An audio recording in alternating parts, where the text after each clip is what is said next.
Selamat siang dan Assalamualaikum warahmatullahi wabarakatuh. Surgi Channel kembali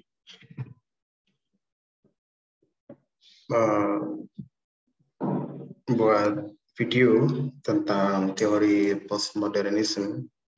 Kali ini tokoh yang kita bahas hari ini adalah Bourdieu, seorang postmodernis yang juga sosiolog. Jadi teoritisi postmodern yang sosiolog adalah Bourdieu dan Lyotard, ya. Lyotard yang memang benar-benar sosiolog, ya. Dan kali ini kita akan membahas teori yang sangat relevan untuk kehidupan sosial di era postmodern saat ini. Sangat relevan teorinya. Dan kadang beberapa mahasiswa kesulitan untuk memahami teori Bourdieu ini, ya. Beberapa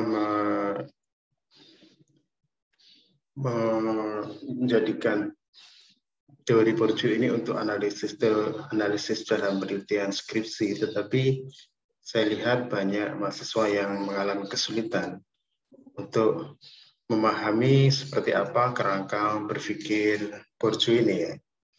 Memang Bourdieu ini adalah bisa dikatakan sangat dekat dengan Marx, ya.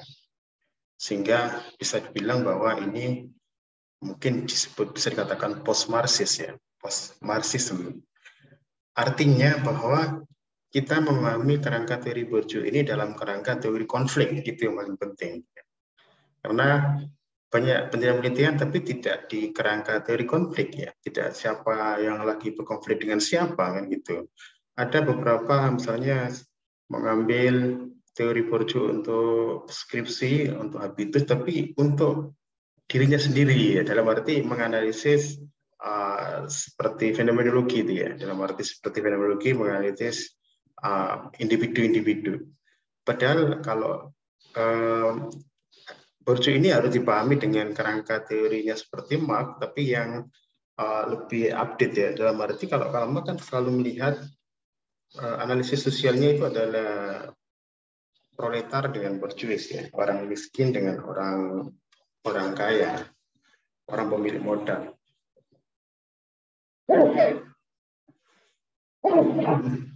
Alhamdulillah.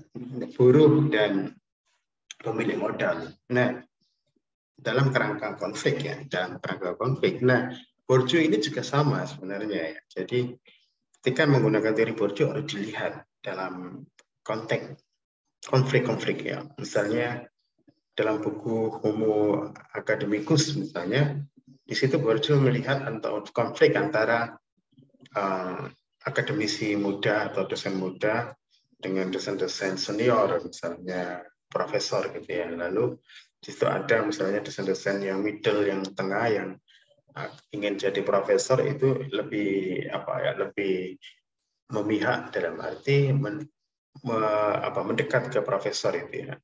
Nah, di situ akhirnya ada konflik tajam antara dosen muda dengan profesor.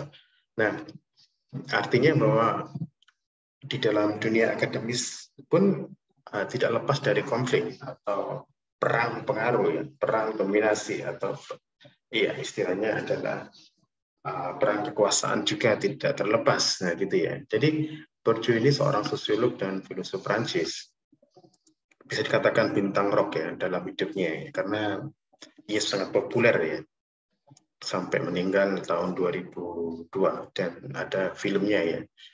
Anda bisa melihat di YouTube, ya, itu ada dua film dokumenter antara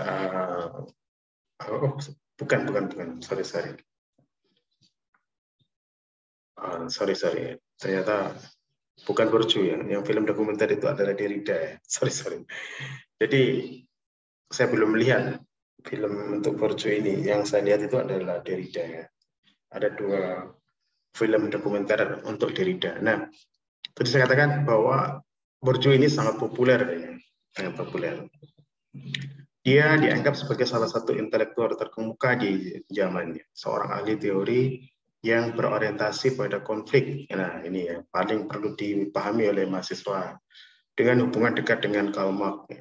Dia mengkritik pasar sebagai solusi untuk penyakit masyarakat. Bourdieu menentang konsep globalisasi. Ya, tidak semua sosiolog itu pro globalisasi.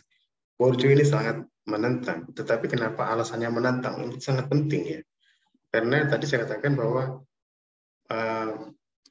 ini adalah konflik, ranah konflik, lalu ada globalisasi, lalu ada pasar. Nah, bagaimana konflik ini akan terjadi?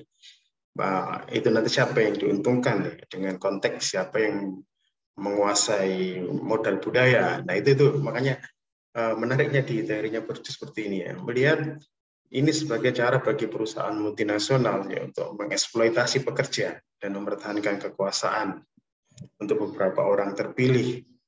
Ya, ini hampir seperti teorinya Wright Smith ya. Itu juga sama bahwa kalau melihat ya siapa yang berkuasa di negara superpower itu ternyata dari kelas-kelas tertentu ya. Dari yang mereka memiliki budaya tertentu, dan mereka yang marginal, mereka yang miskin agak kesulitan untuk kontestasi dalam pemerintahan ya, menjadi presiden misalnya. Dan bisa dikatakan bahwa yang menjadi presiden misalnya adalah dari kelas tertentu, dari latar belakang tertentu, dari latar belakang pendidikan tertentu. Nah, ini yang menjadi analisis Wright Smith ya. Oke. Kontribusi terpenting Bourdieu dalam bidang sosiologi kemungkinan besar adalah teorinya tentang modal budaya. Jadi modal budaya ini sangat penting selain modal sosial ya. Ia merasa bahwa modal budaya adalah ideal membantu mereproduksi struktur masyarakat. Lebih lanjut, jika struktur direproduksi di luar individu, tidak mungkin individu dapat mempengaruhi perubahan terhadapnya. Artinya bahwa dalam kehidupan sosial ini, dalam kehidupan bermasyarakat, ini modal budaya itu yang lebih penting ya. Dalam arti memiliki determinasi penting. Ini sekaligus juga bergeser dari teorinya Marx ya, bahwa modal ekonomi itu yang paling menentukan ya. Tetapi ternyata tidak. Modal budaya ini yang paling penting. Mereka yang menguasai modal budaya dan dibalut dengan pendidikan, itu yang mereka akan memenangkan pertarungan. Karena mereka punya habitus dan mereproduksi struktur sosial kan gitu ya. Baik, jadi itu. Nah, konsumsi dan politik kelas. Masalahnya ini adalah bahwa konsumsi terjerat dalam politik kelas ya, dalam beberapa cara yang meresahkan. Kenapa kok Bourdieu tadi itu menolak pasar ya? Dalam studinya tentang budaya konsumerisme di Prancis, Bourdieu menemukan bahwa kebiasaan konsumen cenderung mencerminkan jumlah modal budaya dan pendidikan yang dimiliki seseorang, serta posisi kelas ekonomi keluarga seseorang. Ya, memang tetap posisi kelas atau ekonomi ini menentukan, tetapi modal budaya itu juga sangat menentukan. Ini akan menjadi hasil yang netral jika praktik konsumen yang dihasilkan tidak ditempatkan dalam hierarki selera, dengan orang kaya yang berpendidikan formal di atas dan yang miskin tidak berpendidikan formal di bawah. Dalam sistem kelas ini, dalam arti pasar, konsumen itu dibedakan antara yang kaya dan yang miskin ya. Yang kaya ini bisa dilihat dari dengan modal budaya, pendidikan, dan modal ekonominya. Sementara yang miskin jelas, mungkin yang miskin ini hanya mengandalkan modal sosial ya, dan modal sosial ini kan tidak dikuasai, tidak dimiliki, tetapi hanya ada dalam konteks dengan sosialnya. Namun temuan Bourdieu menunjukkan bahwa kebiasaan konsumen mencerminkan dan mereproduksi sistem ketidaksetaraan berbasis kelas yang terjadi melalui masyarakat industri dan pasca industri. Sebagai contoh, bagaimana konsumerisme terkait dengan kelas sosial. Pikirkan kesan yang mungkin Anda dapatkan dari seseorang yang sering mengunjungi opera, memiliki keanggotaan di museum seni, dan senang mengoleksi anggur. Anda mungkin membayangkan bahwa orang ini relatif kaya dan berpendidikan meskipun hal itu tidak disebutkan secara eksplisit. Oke, baik.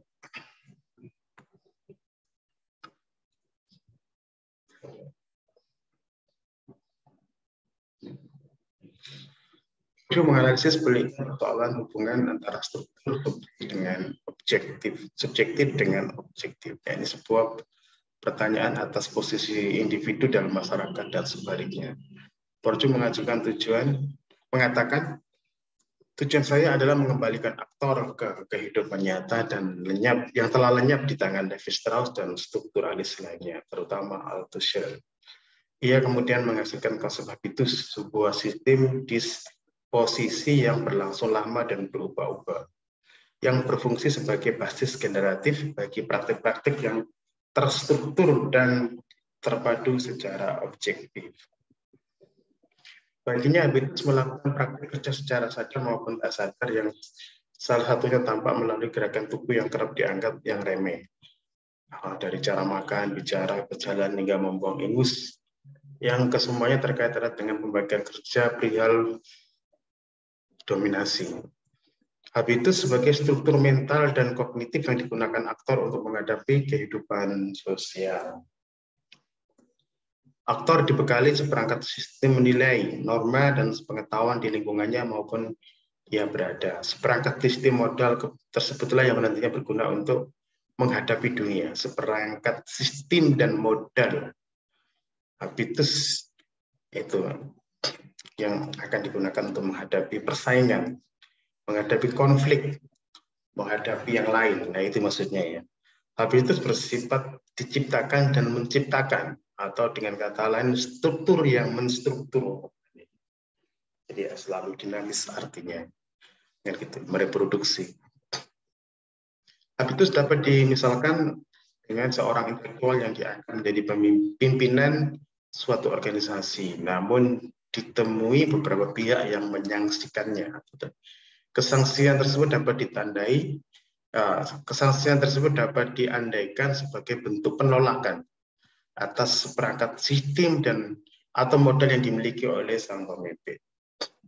Bisa jadi modal yang dimilikinya tidak mencukupi dan tidak sesuai atau resisten dengan beberapa anggota lainnya, entah dalam dimensi sosial, kultur, bahkan ekonomi. Secara singkat, praksis di atas disemuskan dengan habitus kali modal plus ranah sama dengan praktik.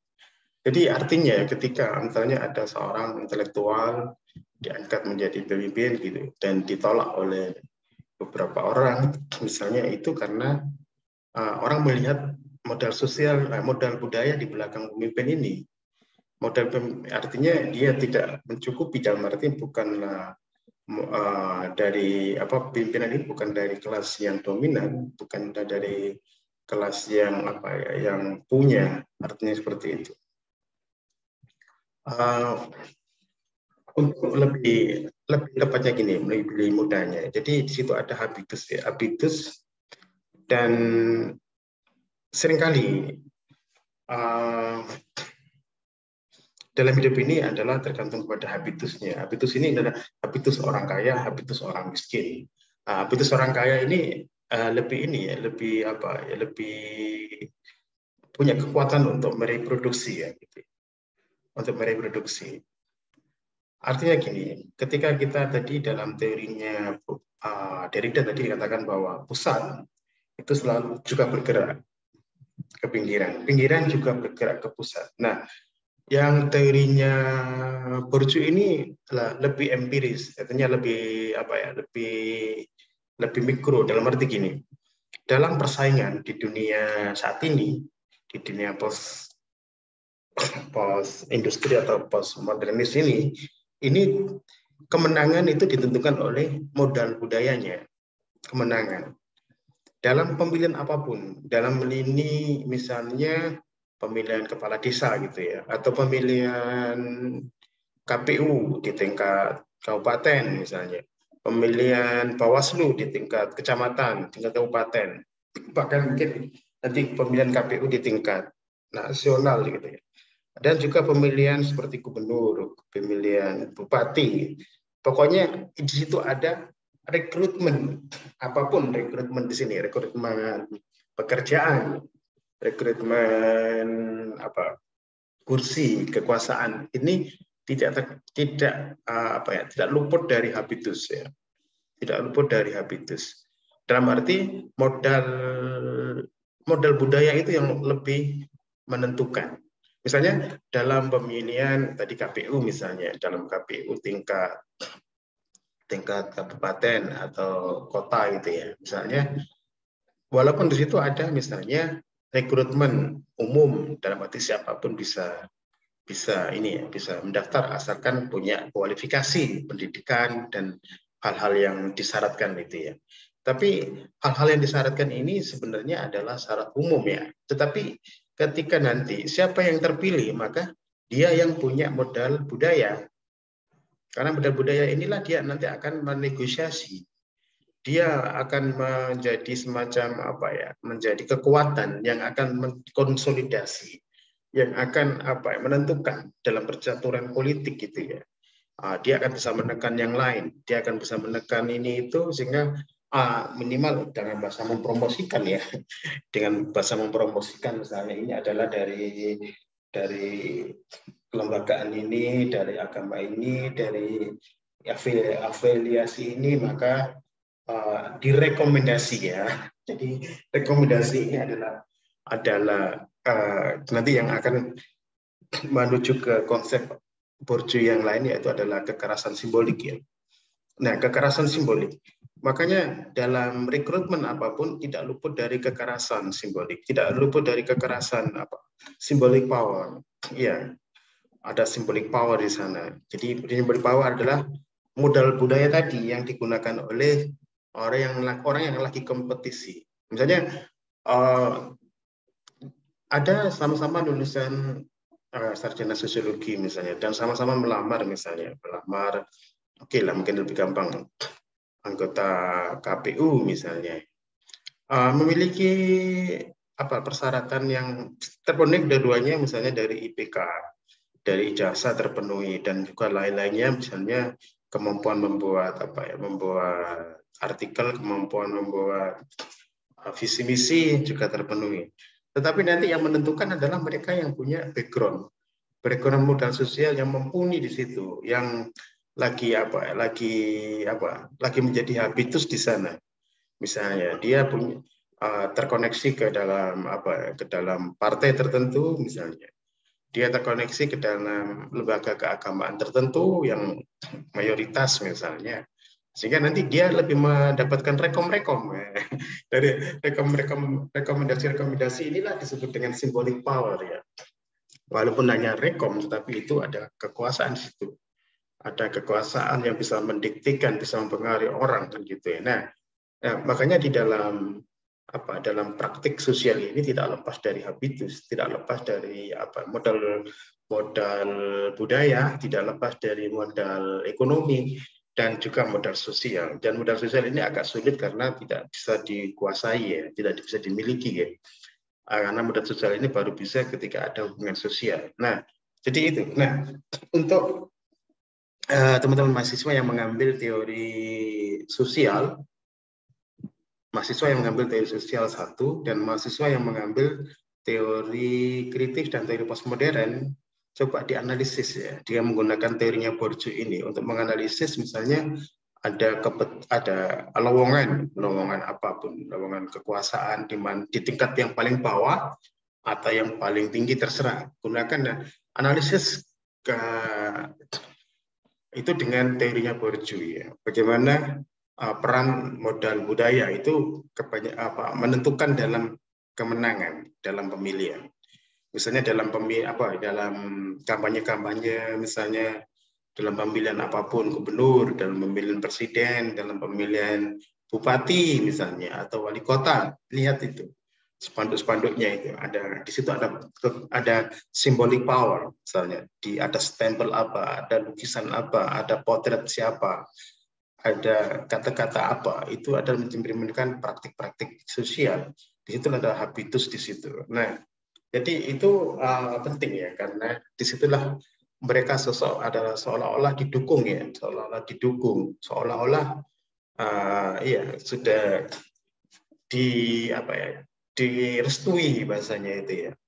Nah, jadi dalam Tribujo ini sangat penting ya, penting bagaimana untuk meraih kekuasaan itu menggunakan apa? Menggunakan modal budaya dan termasuk juga pendidikan, dan disitulah nanti akan ada symbolic power.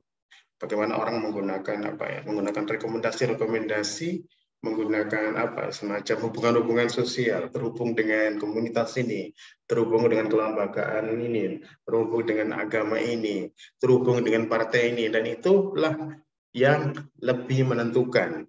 Itu lebih menentukan, sehingga dalam hidup itu tidak bisa terbebas dari simbolik kekerasan simbolik. Symbolic violence, tidak terlepas dari kekerasan simbolik. Kekerasan simbolik itu karena ya dia tidak bertarung secara jantan, secara ini ya, tapi dia bertarung dengan symbolic power, itu ya namanya kekerasan simbolik itu ya. Jadi dia tidak bertarung sesuai dengan kemampuannya, tetapi dia menggunakan model-model yang lain sebagai tamengnya, sebagai perisainya. Jadi itu soal, sehingga mahasiswa yang mengambil teori sosial satu, dan mahasiswa yang mengambil mata kuliah teori kritis dan teori postmodern, silakan menerapkan teori Bourdieu ini ke dalam fenomena perebutan kekuasaan, fenomena